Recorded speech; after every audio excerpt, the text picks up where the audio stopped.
Awesome. All right. Three most important things from last time. We're finished with, yeah. Three meninges, yeah. The three layers of the meninges.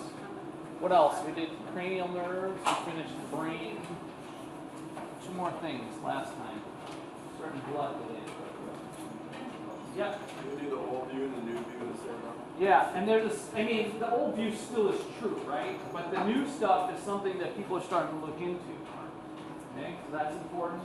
That they see a hand over here. Is there a hand over here? Sure. Yeah, go ahead. We went over the cranial nerves. The cranial nerves, and what did I tell you about the cranial nerves?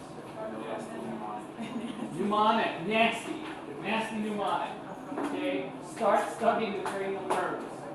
Okay, there's a lot of stuff there. So the earlier you start, the better off you are. Okay, if somebody lower the lights.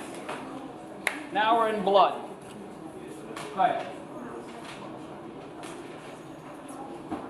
So remember that blood is classified as connective tissue, right? It's a type of connective tissue, not connective tissue proper, but connective tissue nonetheless. That means that if it's connective tissue, it has cells and it has a matrix, right? It has cells and it has a matrix. All connective tissue has to have cells and a matrix.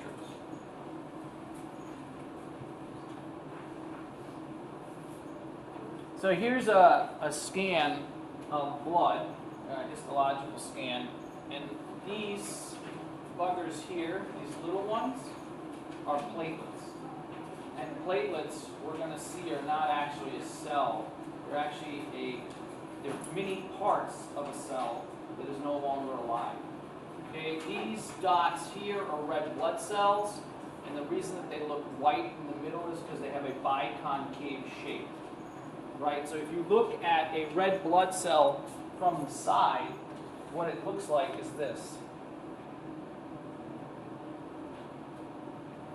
So there's like a pit in the middle of it. And these things are roughly about 7.5 microns in diameter. And that's important to know because some of the smallest capillaries, so there's three things associated with the cardiovascular system that we're going to do. Three in a row. We're going to do blood, we're going to do vessels, and we're going to do the heart. When we get to vessels, we're going to talk about the smallest capillaries actually being smaller than 7.5 microns. So then one has to ask, how does a red blood cell that's 7.5 microns get through a capillary that's 6.5 microns in diameter? We're going to talk about that. All right, and then here you have different types of white blood cells. So white blood cells are typically larger than red blood cells. You typically don't have a lot of white blood cells floating around when you're healthy. Okay? A couple of thousand, which sounds like a lot, but it's not. If your white blood cell counts are elevated, you are battling some kind of an infection. There's a pathogen in there, a pathocyte. A parasite, there's a virus, there's a bacteria, there's potentially cancer. People that have cancer when they're first diagnosed, one of the symptoms that they have is a very high white blood cell count. That's just not normal. Okay? If you have a high white blood cell count, you are battling something. Your immune system is activated. Whether it's normal or not, you may actually be battling yourself. You may have an autoimmune condition. But the immune system is activated. That's what it is. And that's what these things look like. Okay, I'm going to show you a bunch of different kinds of white blood cells. Here's another view. This is a scanning electron microscope. So this is magnified 1,400 times. Here's what the red blood cells actually look like. Okay, you can see they have this sort of pit in the middle of them. This is fibrin. So this is a blood clot. Right, this is what a blood clot looks like. And in here, you can actually see platelets.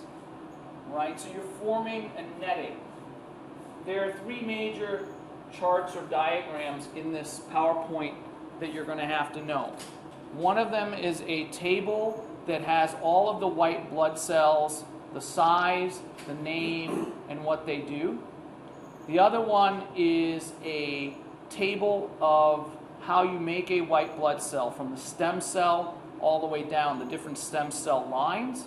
And then finally, there's the blood clotting cascade. This is part of the blood clotting cascade. So you'll see those in here. Those are important. Those are 3 important ones you need to know. Functions of blood. 470, I gotta change that. That's 3310, by the way. All right. So the composition, you have 2 major parts to your blood. You have what are called formed elements, and then you have the blood plasma. The plasma is essentially the water component of your blood. Remember when we talked about ependymal cells making cerebral spinal fluid, and how the cerebral spinal fluid is very much like the plasma. The plasma, the liquid portion of the blood, and the CSF are very close. So the blood plasma is the liquid portion of the blood, in simplest terms. Now there's a lot in there. And there's another table in your book that has what's part of the blood. You sort of need to know it, but a lot of it's common sense. When we look at the table, you're going to be like, duh, yeah, I know all that stuff's in there. So you need to know it, but it's something you probably already know. Most of the plasma is water. 91% of your blood is water. Becoming dehydrated is a big problem. Most people are walking around in a semi-dehydrated state all the time, specifically in the winter. Health-wise, does it really matter? No. You're not sick because you're walking around slightly dehydrated, right? It's not a problem. Does it affect athletic performance? Yes. But it doesn't mean you have to, drink a gallon of water every day to be healthy. That's not true. But most people, especially at this time of the year, because the air in these buildings, when it starts to get cold, eventually I think it'll get cold here in Wisconsin, is going to get really dry out. And so people start to get a little dehydrated. So water. We'll talk a little bit about hematocrit and how you do it. You'll have to do this one simple calculation that you're going to need to know how to do. I'll show you how to do it. Right, so if you want to know the percentages of plasma, the white blood cells and platelets and red blood cells, you can take blood. So how many people here have ever donated blood? Okay.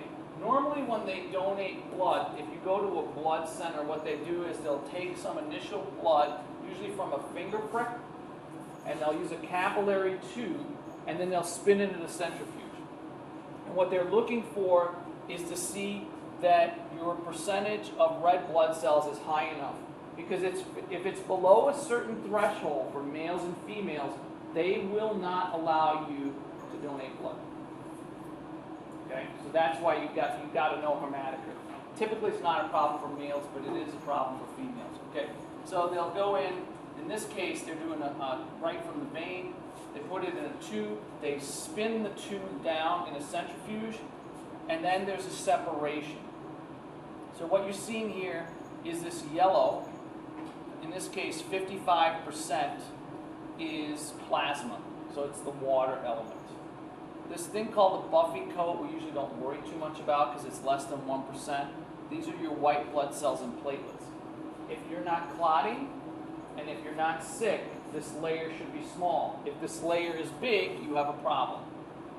And then the rest of it, this is all of your red blood cells. Okay? And another name for red blood cells are erythrocytes. So typically, it's a number like 45. We're going to talk about the norms for both males and females, and they differ. Okay? They're very different. So before we do that, though, if you wanted to calculate a hematocrit, if somebody would raise the lights for a second, please. I'll show you how to do this. This is not hard, okay? So what you do is, let's assume that you're doing this in a 1 centimeter, which is really small, by the way, but I'm trying to make the math easy here, right? So you get this tube. It's 1 centimeter long. It's a 1 centimeter long tube. And you fill the entire tube up. Then you run it through this centrifuge, okay, and you separate things out. So when you separate things out, it looks like this. But see how they didn't use the whole tube here? I'm going to try to make the math easier for you, okay? We're going to use the whole thing. So the length of the tube is 1 centimeter. Let's say, for instance, that this portion here is the plasma plus the Buffy coat. You don't really need the Buffy coat. We're not going to worry about it.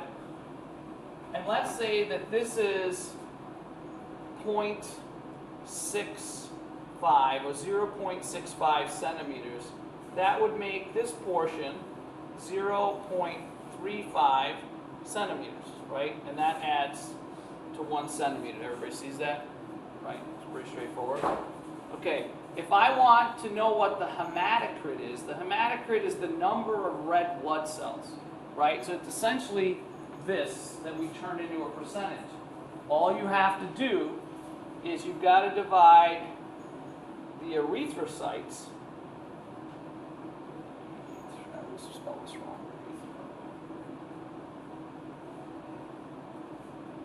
Right? The erythrocytes, you have to divide that by the total length. So what ends up happening is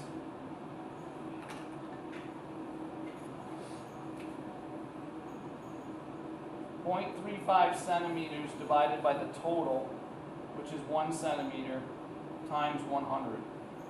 So what you end up getting is 35% hematocrit.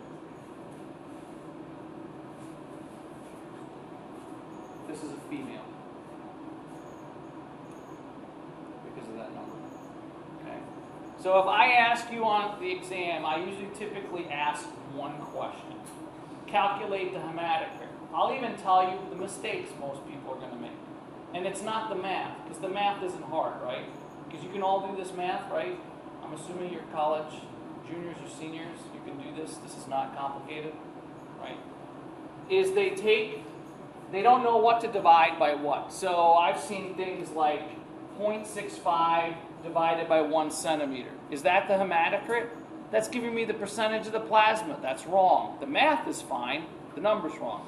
I've seen, 0.35 into 1 centimeter. I don't even know what that is. I've seen 0.65 into 1 centimeter. So that's what I'll have you calculate. Yep. So it's always going to be expressed as a percentage then? Yes. The hematocrit is expressed as a percentage. Now, for this example, I'm using 1 centimeter. If I used 1.43 centimeters, and instead of making this 0.35, I made it 0.33, right? And then I made this 0.67. Will that throw anybody? I hope not. I hope not. Okay? So there's one going to be on there. It's going to be worth 2 points. You can count on it. So just make sure that you remember what the simple equation is and how to do it. This should be, if this is stressing you out, come to my office, we'll sit down, I'll make you a cup of coffee, I'll give you some candy, I'll rub your back if you want, and I'll tell you it's going to be okay. Is that right? Does that make you feel better? Yeah, I'll tell you whatever you want to hear. It'll be fine. Don't worry. Okay? So that's going to be on there. Nobody gets this wrong. Nobody gets it wrong. Okay? That's what that is. All right. Okay. Examples of plasma. So there are things in the plasma, right? What's in the plasma? So there are ions in the plasma. Sodium, potassium, magnesium, right? All of the ions that you can imagine. Chloride ions. All that stuff gets into your blood, because if you eat it, it gets into your blood. In addition to the ions that are in there, all right, there's hemoglobin in there, and there's gases, carbon dioxide's in there, and there's oxygen in there, there's nitrogen in there. You have proteins. The three most common in the blood are called albumin, globulins, and fibrinogen.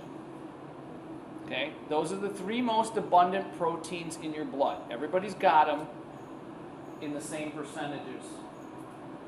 Albumin is the most abundant plasma protein. It is produced by the liver And its function becomes important when you're actually dealing with physiology. What does it do? Albumin is a protein. It is a protein that essentially you can think of it like a magnet for water. It's not the way it works, but you can think of it this way. I'm trying to simplify this, right? If you don't have albumin in your blood, all of the plasma that's in it will leak out of your capillaries. So you have roughly 5 liters of blood in your system, give or take. Some people have 3, some people have 7. Depends on your size. The bigger you are, the more blood you have, okay?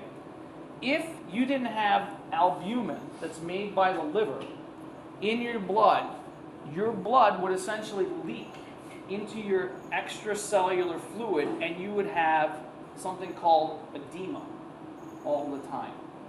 So it gives you a way to hold on to a percentage of the water that needs to be in your blood system. What would happen if too much water leaks out? It's a little bit of fizz, but I'm giving you the baby fizz only because I want you to understand why it's important. And then you'll remember this easy peasy, okay? If you leak too much water out of your circulatory system, why is that problematic? One, it becomes like sludge. The viscosity goes way up. So that's harder. Zach, you had... Yeah, I was going to say kind of along those lines, yeah. like if it's more viscous, maybe blood pressure would increase. Yeah, it would, but because the volume is down, the blood pressure is actually going to decrease. But that's true. The pressure to move it's going to become harder. Your system is a closed system that relies on you having enough water in it. Okay? When you become dehydrated, that's what happens.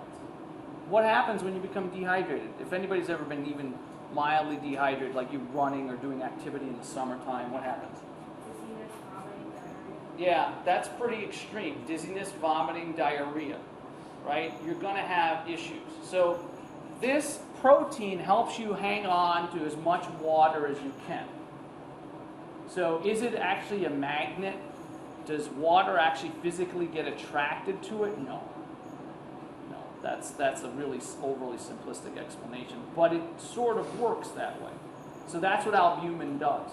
So if you have problems with your liver, if you have a disease like cirrhosis of the liver, right? If you have fatty liver disease where the liver isn't functioning correctly, one of the problems is going to become you don't make enough albumin maybe, and you're going to become more dehydrated more easily. And that becomes problematic because then you got to drink more water. And you can only drink so much water a day without it interfering with your life. Yeah, like having too much albumin? It could be, yeah. So her question is with kidney dialysis, is it a problem for having too much albumin? It could be. When the kidneys aren't functioning correctly, you're not filtering correctly. And when you're not filtering correctly, lots of organs don't work the way they're supposed to, including the liver, and it could produce too much albumin. And then that becomes a different kind of problem. So that's what albumin does. That's its general function. Okay? So if you don't have enough, you're going to dump more water out of the system. If you have too much, you're actually going to draw more water into the system. And whether it's good or bad, it sort of depends. Okay. Plays an important role in the regulation of water movement between tissues and blood. It does.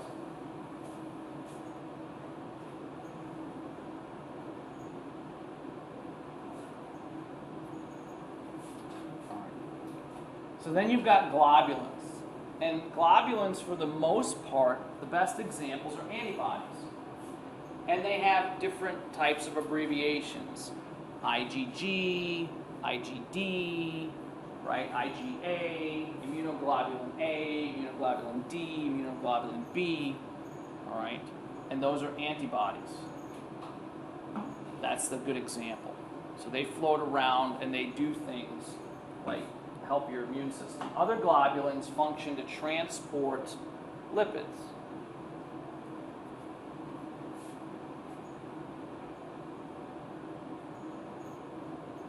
So for instance, like HDLs and LDLs, lipoproteins, they transport, right? People are always worried about your HDLs or your LDLs being too high, your HDLs being too low. They're globulins that are designed to transport fat molecules. And the reason you have to transport fat molecules surrounded by a protein goes back to a really core basic concept in biology, chemistry. And that core concept is why. Why don't you want a lot of free-floating fat in your blood? What's the problem with that? Annika? Wouldn't it clump together? They'll clump together, right? Because if you have, for instance, like a salad dressing that's got vinegar and oil in it, right? What happens before you put that salad dressing on? What do you have to do? You've got to shake it, right? Because they separate out. The oil is hydrophobic, right? And the vinegar is hydrophilic. Well, this is the same problem you have. So in order to get around that, your body encases fat in these proteins and then transports them. Because the protein is soluble in water. It's not going to clump up. And you've got fibrinogen. And this one is the one that forms blood clots. Again, you don't want this one being overactive. If you have a problem with the clotting cascade, and there's a number of diseases with the clotting cascade problem, the most famous one being hemophilia. Right? If you're a hemophiliac, then your clotting cascade, the fibrinogen, doesn't work the right way. So you get a cut, you get a small cut on your finger, and normally you bleed a little bit, you put a little bit of pressure on it with your finger, you put a little Band-Aid on it, and you're fine. Well, hemophiliac, that doesn't happen. Any small cut is a major problem. And it's because of the fibrinogen not working the way it's supposed to. Okay, this is that first table I was telling you about. This one, you should know it. Like if I ask you give me some of the contents of the plasma. Well, we just went through these: ions, nutrients, waste products. Anything that gets into your body and you eat has got to make it into your plasma at some point. Does that make sense? So if it's got, so just look at the different categories. Water, obviously, plasma proteins, ions, nutrients. What do we got? Glucose, amino acids, triacylglycerols, vitamins, all of this stuff. Oxygen, carbon dioxide, nitrogen, enzymes. It's all in your blood. So I don't think that would be a difficult question. Should you memorize it? I don't know. You need to? Maybe. If you do, then go ahead. But if not, it should be pretty common sense what might be in that blood. If you eat it and it's absorbed, it's in your blood. It's as simple as that. Okay. Formed elements. There are three types. There are erythrocytes, which are red blood cells, leukocytes, which are white blood cells, and then platelets, which are not actually a cell. Eliza, yes? Were these formed in the plasma or the blood? It's just blood in general plasma. So these are in the blood. So they're floating in the plasma. That's a good question. Yes, Teresa? What forms the globulin fibrinogen? Where is it made? Yeah. Wherever your immune system is. Where would that be? Lymphatics. Yep. The liver. The liver makes a lot of these, right? Spleen stores, doesn't make it. So most of these are made in your liver. Your liver is making a lot of these proteins. Liver is probably the most complex organ in the human body. It does so many different things, including make a lot of these proteins or process them. And then you have your platelets. Okay, so we've already talked about that. Erythrocytes are red blood cells, often abbreviated RBCs.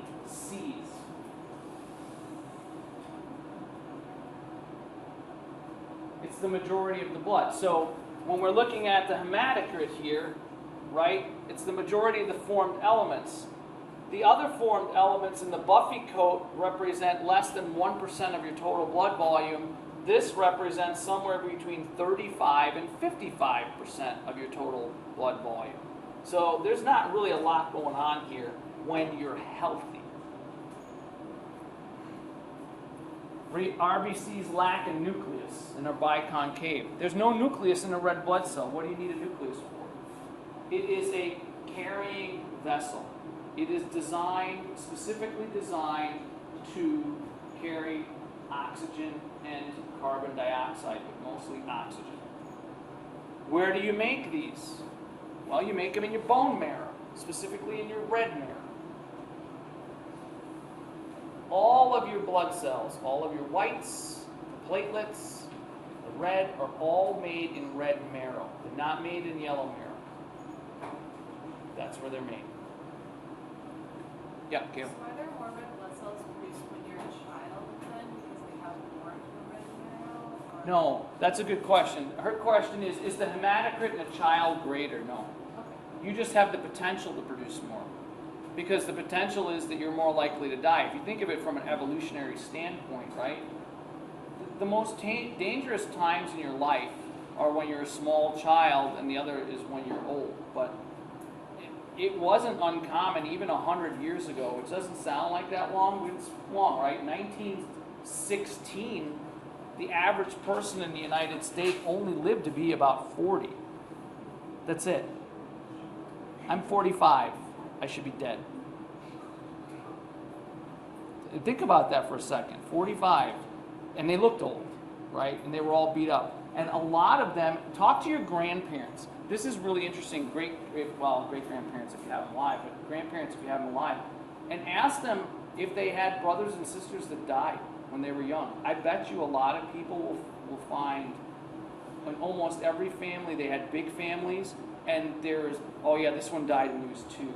Or this one died when he was a year old, or this one died when he was 6 months old. That was pretty common. So if you think about that, the whole bone marrow production is a mechanism to help prevent some of that. It's not enough, but you know that's what happens. So you have the ability to produce more, but you don't. Yeah. All right. Contains oxygen-carrying protein. It's called hemoglobin. We're not going to get too much into the biochemistry here, but needless to say, every hemoglobin molecule can bind 4 oxygen molecules. It's a 4-to-1. The hemoglobin can also bind carbon dioxide, but it mainly carries oxygen. Most of the oxygen in your blood is carried in your red blood cells. Okay? Most of the carbon dioxide in your blood is actually floating in the blood. So they're different the way they're transported. Again, this is another scanning electron microscope image. This is at 2600x. The other one was at 1400. Now you can get a better look at what these white blood cells look like. These are actually pretty small. Most white blood cells are actually much bigger than a red blood cell. So these are little. You should know these numbers. The diameter of a red blood cell is roughly 2 microns, 2 micrometers. They're roughly, so the width is 2 microns, and then the diameter is roughly 7.5 microns. And again, that becomes important because when we look at capillaries, the smallest capillaries have an internal diameter that is smaller than 7.5 microns. So how does the blood cell get through then? How do you take a 7.5 micron structure and jam it into a 6 micron structure? You fold it. That's exactly what happens. That's why it has that biconcave shape. The red blood cells, which are round, they fold a little bit. And that's how they creep through in line. Like when you were a little kid, remember you had to do single file? You know, in elementary school, that's how the red blood cells creep through the smallest capillaries. You only get one at a time, and they're folded, and they're just marching, nice and slowly. We'll get back to that. All right, so the percentage of red blood cells in the blood is known as the hematocrit, or HCT. I showed you how to calculate a simple hematocrit here. So it's the percentage, the total number of red blood cells in your blood. Now that becomes really, really important Because the red blood cells carry the oxygen. Okay? So a hematocrit of 40 means that 40% of the blood volume is RBCs. Okay. These are ranges. Okay? For females, you're somewhere between 30 and 45. This says 35 to 45. Males are more in the range of 40 to 55, give or take. Why is that? Why is there a difference? Yep. Males have more muscle. Males have more muscle, they're bigger. Yeah, Testosterone level. maybe. Yeah. Menstruation. Menstruation is part of it. Yeah, so that's part of it. But even if you take a look at a non-menstruating female, the hematocrit's still lower. So it's just a genetic difference. Okay? It's just a genetic variation. Males just happen to carry more oxygen than females. So what advantages does it give? There's advantage. Everything is a double-edged sword in physiology and anatomy. Okay? Nature taketh and giveth and taketh away. What's the advantage of males having a higher hematocrit?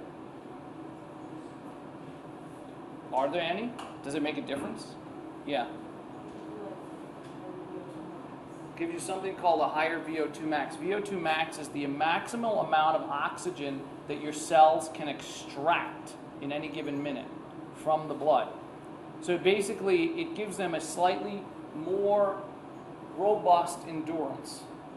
On an average day, an average male will always have better endurance than an average female. That's one of the reasons why. It's physiological, it's anatomical. Now, can this change? Sure.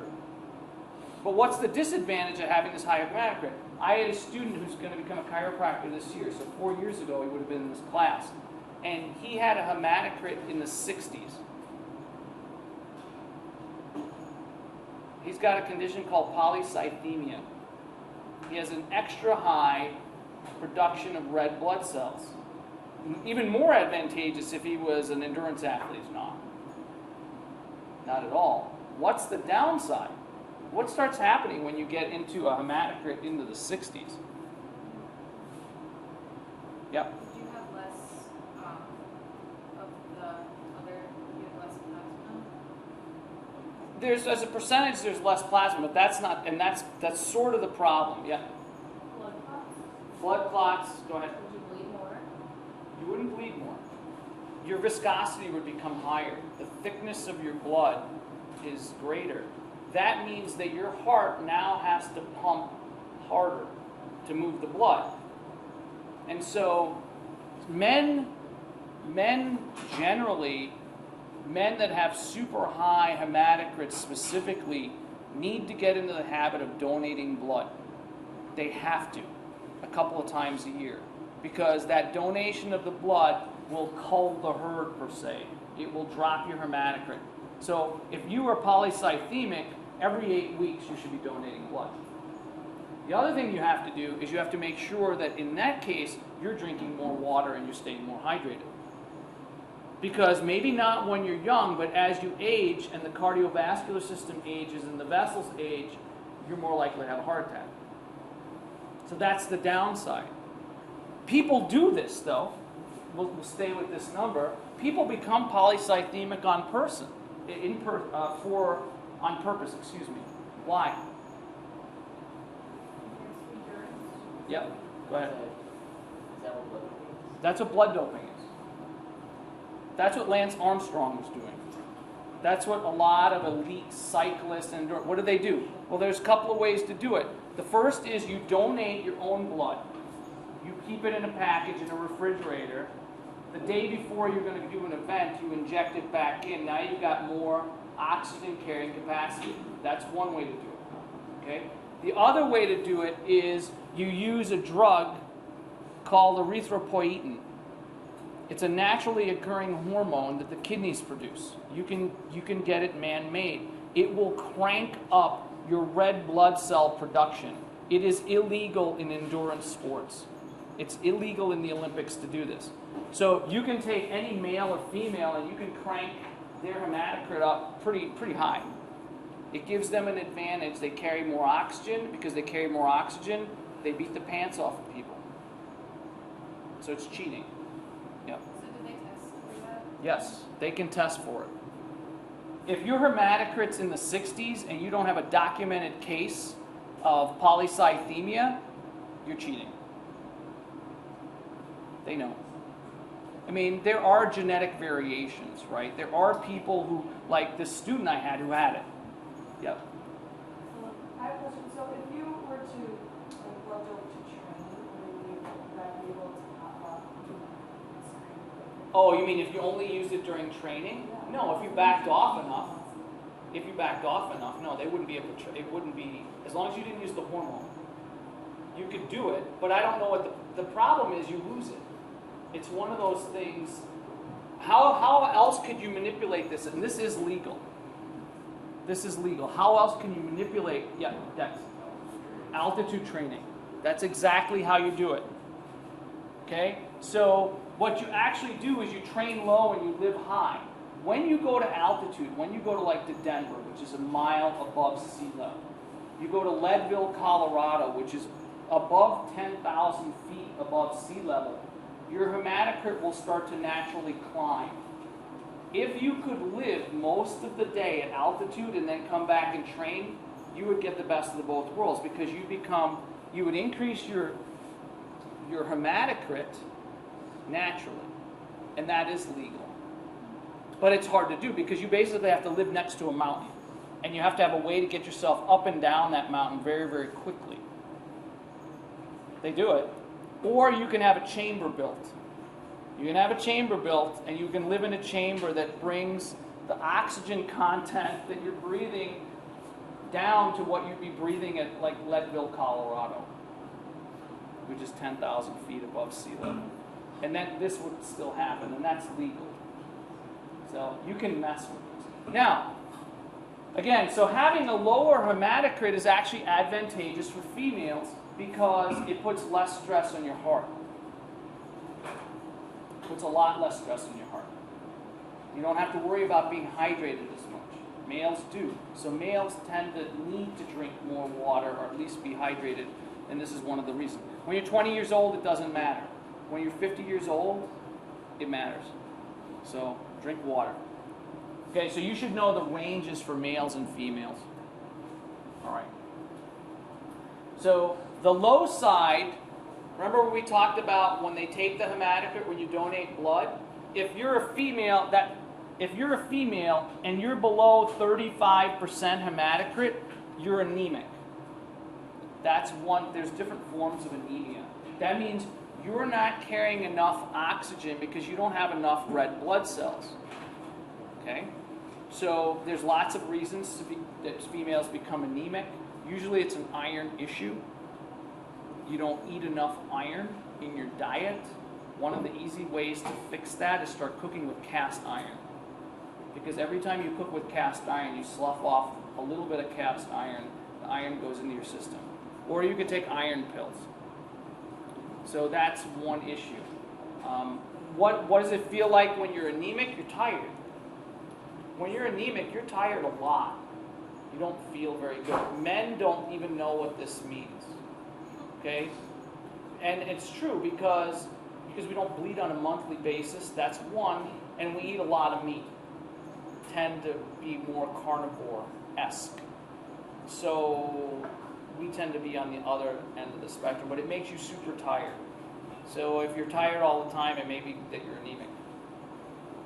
If you become pregnant, then it's even easier to become anemic. So then typically physicians, they will prescribe iron pills. All right, so polycythemia is on the other side of that. We've talked about blood doping, the natural, okay? Don't worry about that. Okay, leukocytes, white blood cells. So leukocyte, here's where we're going to start to get tricky with some of these terms, because there's a lot of L terms in here too. Leukocyte is a white blood cell, general. All white blood cells are called leukocytes. Less than 1% of the total blood volume in a healthy, non-infected not fighting some kind of bacteria, fungus, other pathogen. That's what it should be. They have a nucleus, but they don't contain hemoglobin. So white blood cells don't transport oxygen or carbon dioxide. That's not their function. They're part of the immune system. They're related to red blood cells, and you'll see by the stem cell chart when we get to it, but they don't do the same things.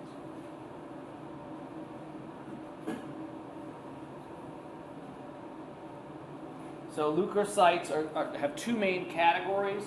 They're called granulocytes and agranulocytes. Now, what does that mean? Roughly translated, a granulocyte gets its name because if you look at it under a microscope, it looks like there are these grains of sand in it. So you can visually see these grains inside the cell under a microscope. An agranulocyte, you have to go much higher in magnification to see the grains. So under a general microscope, light microscope, you can't see the grains. And so those are the major categories, the ones you can see and the ones you can't. So there are these large cytoplasmic granules. They're called inclusions. Remember when we learned that in the cell? Inclusions. And there are three types of granulocytes. You've probably heard of all three of these. Neutrophils, eosinophils, and basophils.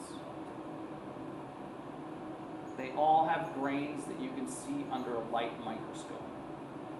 I'm going to show you a picture of each one of them. We're going to go back and forth from the table. We're going to go characteristic, name, picture.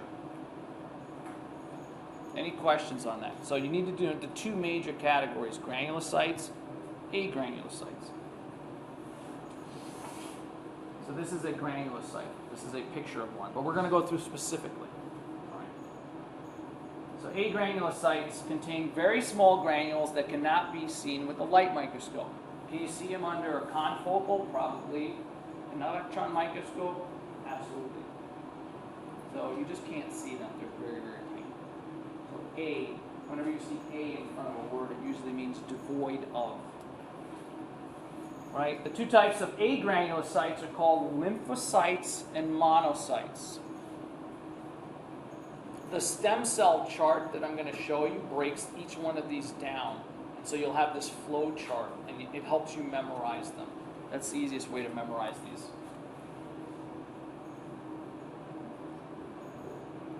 So generally speaking, what do they do? White blood cells can protect against microorganisms, and it's not limited to bacteria and viruses, right? If you get a parasite, your immune system's going to be cranked up. If you have a fungal infection, your immune system's going to be cranked up. So these are just the most common types of infection, right? You have bacteria, and then you have viruses.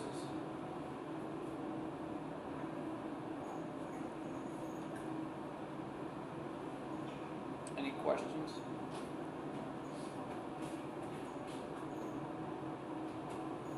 So this is the chart, this is the table. So we're going to start. The red blood cell, right, is a biconcave disc, no nucleus, right, carries oxygen and CO2, roughly 7.5 microns in diameter, and it transports oxygen, CO2. All right. So then we've got the granulocytes. Here they are. This is a general picture of a neutrophil. So a neutrophil has 2 to 4 lobes. 1, 2, 3. These are the lobes. Okay. Cytoplasmic granules. You can see these little granules in here. They stain a light pink or red, reddish purple, and notice the size. They're 10 to 12 microns in diameter. What do? A neutrophil will phagocytize microorganisms. So a neutrophil, when it's floating through the blood, when it sees something it doesn't like, it will engulf something, whatever it is. Okay? That's how a neutrophil works. It's one of the many types of white blood cells that have this capability. It's not the only one that can do this. Right? Lots of them can do this, but not all of them do this. And a neutrophil can do it while floating through the blood. Others have to actually leave the blood in order to have this characteristic show up. Okay. So there's it's a granulocyte. All these characteristics. That's a neutrophil. 1, 2, 3, 4. You can see the granules here. You can take a look at the red blood cells. You can see this is clearly bigger. All right, so you guys have already been tested on this. I'm not going to show you images on the lecture exam and say, what is this? But you have to know the characteristics. So the next one is called a basophil. These have two indistinct lobes. This looks like there's three here, but this is actually 1, 2. Again, it's about the same size, 10 to 12 microns in diameter. What do these things do? They release histamine, which promotes inflammation, and heparin, which prevents clotting. Okay. So when you have a cut, one of the first white blood cells to show up is a basophil, and it helps the inflammation process. Inflammation gets a bad name, but when you get a cut, when you get hurt, the inflammatory process is what enables you to heal. So acute inflammation is actually a good thing. Where we have a problem is with this low-level, chronic, you don't see it until it's too late type of inflammation. That's what causes heart disease and cancer and all of these other problems. But in acute, you get a cut, the immune system responds, you deal with it, it goes away. That's the way it's supposed to work. Zach, you have a question? Would a compromised immune system slow down, like, training at it? Yes. If your immune system doesn't function properly, and let's say you're an athlete, and you're trying to add muscle and get stronger, will you not adapt as well? Yeah, no, you won't. Because the immune system, that inflammatory, when you exercise, let's say lift weights, you create an inflammatory condition. Okay? That inflammatory condition, your body has to adapt to. The immune system helps you adapt to that. And if it doesn't, the immune system's not functioning properly, you're not going to adapt. So yeah, you won't build as much muscle and you won't get as strong. Yep, that's right. Now how much, I don't know, but it's compromised, your ability, because these things have to happen, all right, in order to rebuild tissue, because you're physically causing damage to muscle and connective tissue that has to be repaired. If it's not repaired, how are you going to get stronger? You can't. You have to build more tissue. This process causes that building. I just saw a study. Never take vitamin C or vitamin E. We actually did the exact same study at Ball State 20 plus years ago, okay, that I'm actually published on. We brought people in and we were looking at redox, reactive oxygen species, right? But basically the bottom line is they're antioxidants, and when you train, if you take antioxidants right before, during, or right after your training, you nullify the inflammation process and you don't adapt. And your insulin sensitivity does this. So inflammation is not bad. Chronic inflammation is bad. So let's say you get a cut. The basophils get there. They're going to release histamine, which is going to promote some inflammation. It's going to bring all of this good stuff to that area.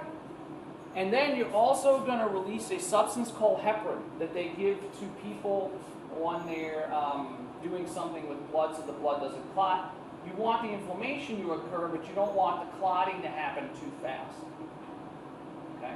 So that's what heparin does. So what does a basophil look like? A basophil is sort of this, the first one we looked at, right? You have granules, they have indistinct lobes. You're not necessarily able to see the lobes. Sometimes you can. Eosinophil, you have, it's usually bilobed. This one's 2 to 4. This one's 2, sometimes you can't see them. This one's always 2, you can always see them. The colors are different. This one's a little bit bigger, 11 to 14 microns. This one releases chemicals that reduce inflammation.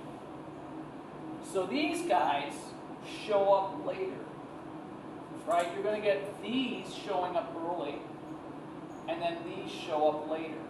If these show up too soon, too many of them, the healing doesn't occur.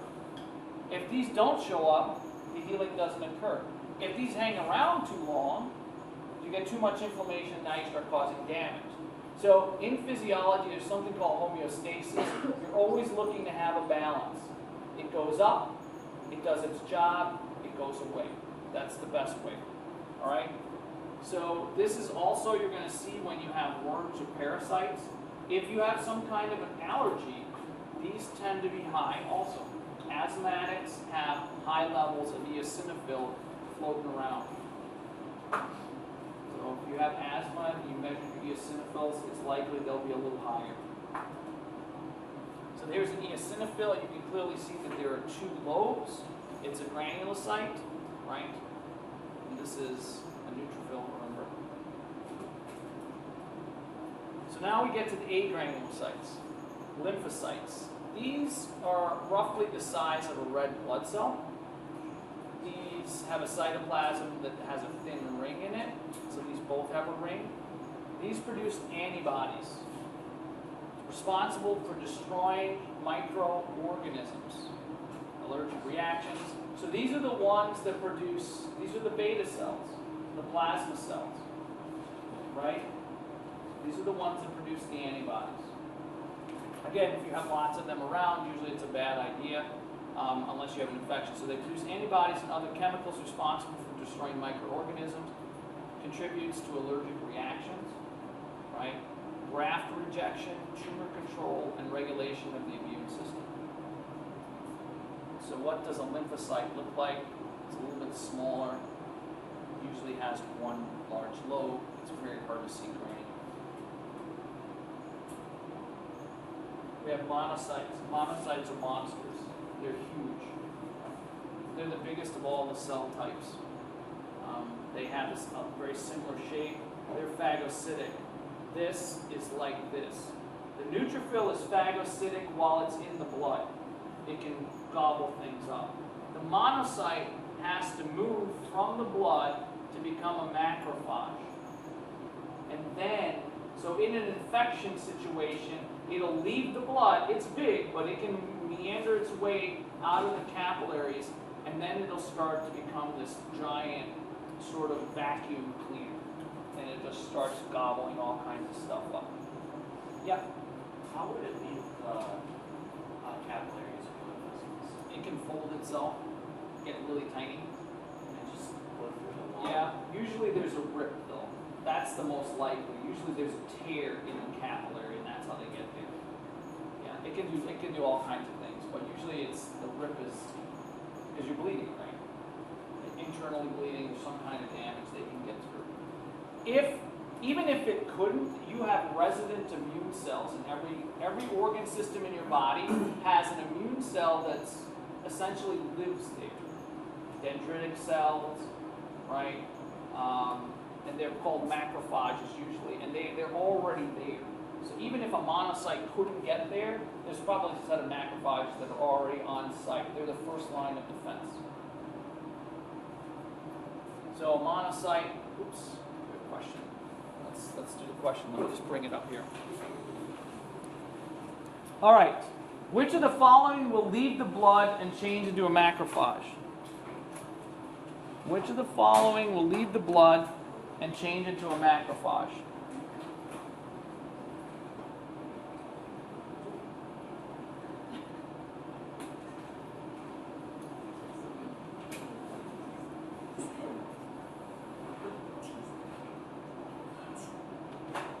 %100% on this one, right? I hope.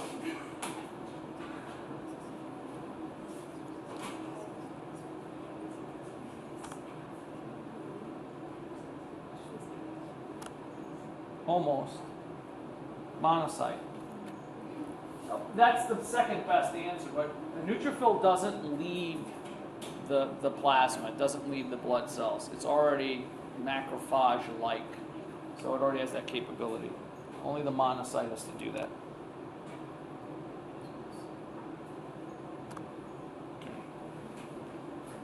So there's a monocyte, and you can tell it's much bigger, right? And it has that one giant lobe. Platelets. Platelets are also called thrombocytes. A thrombosis is a clot. Not a good one usually. So platelets are called thrombocytes. They are not cells. They are derived from a cell that has exploded. It's called a megakaryocyte. It is a giant cell that rivals the size of a monocyte, except that it is born to explode. You make it in your red marrow, and then it shatters into pieces, and those pieces are called platelets. So a platelet is not a cell.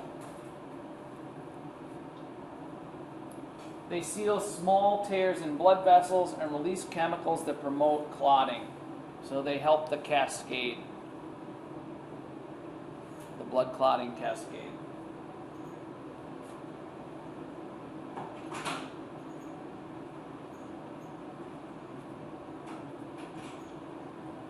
So if I say thrombocyte or platelet, it's the same thing.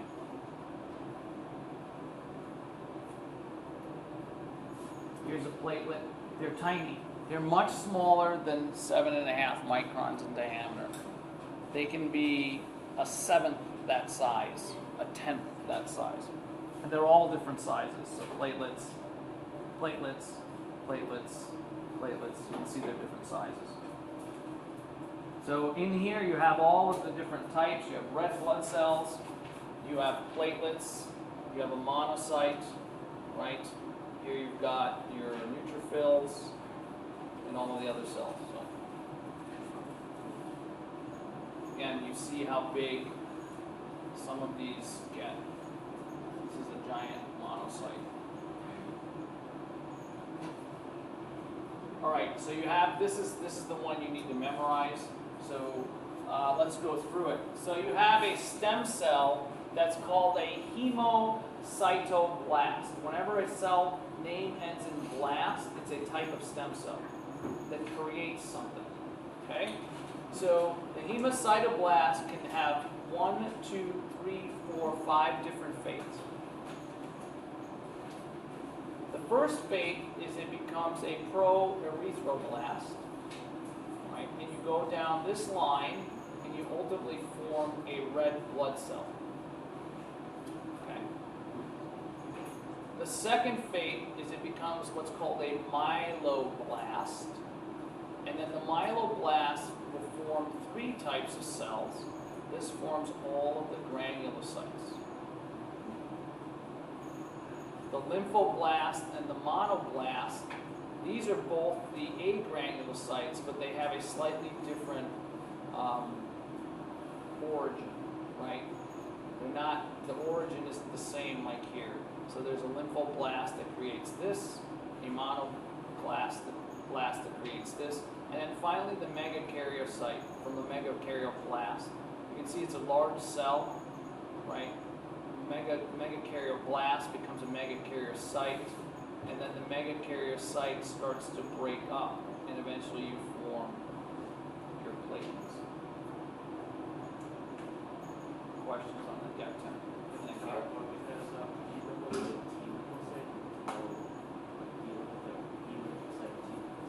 Yes, you need to know the difference between B, it's in your book, B and T lymphocytes, right? A T cell doesn't produce antibodies, that's in your book. The B cells produce the antibodies. The T cells actually attack using what they learn from the B cell. So that's in your book. Yeah, you should know the difference between them. Kaylin, question? So for this, do you want us to know all of the steps, like all the steps in between? Yep. Okay. There's a lot here, so start early. Yep. And usually I just ask a question. I won't ask you to identify. I'll say something like the effect, give me the stem cell lineage of a neutrophil. And then you would list the parts. You can draw the picture if you want. I think it's a waste of time, but just give me the parts. Okay. Number 2, which of the following is a function of globulins? Remember what a globulin is. So which of the following is a function of globulins?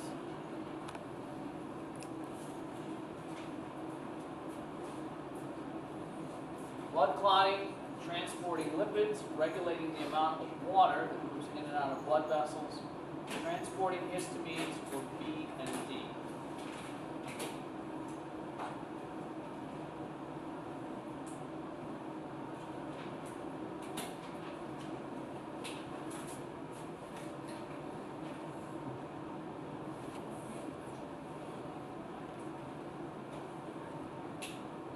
survey says.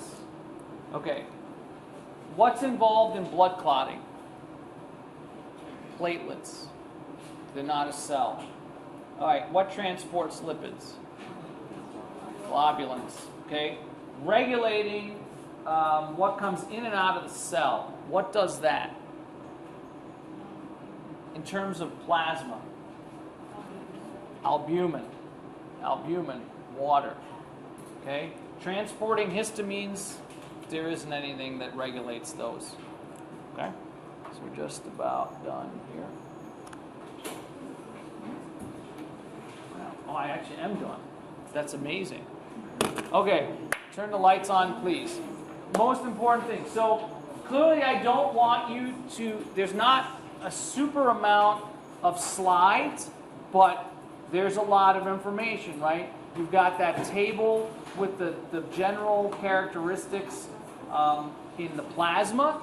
You've got the table with the general characteristics of granulocytes and agranulocytes, size, when they would come out. And then you've got this stem cell line here. And basics. Look at the book. You should know the difference between B cells and T cells. I don't go too in depth because a lot of this falls under the immune system. We talk a little bit more when we do lymphatics, but really that's a separate class. It's called immunology. That's what you would take. And then it really goes in depth into all of this stuff. Okay. Questions? All right, important things then. Yeah. Calculating the hematocrit percentage. Be able to do this. This is one question. You can bank on it. Yep, CJ. Stem cell lineage. Memorize it. So basically the big thing is start memorizing a lot of this stuff because it's going to start to pile up. Right? We're a little bit behind, which should be catching up. One more thing. Alex. Functions and types of white blood cells.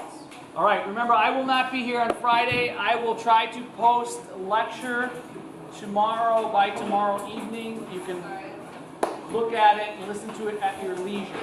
And we'll take off from wherever I end on that Camtasia lecture. So look for it. Have a great weekend.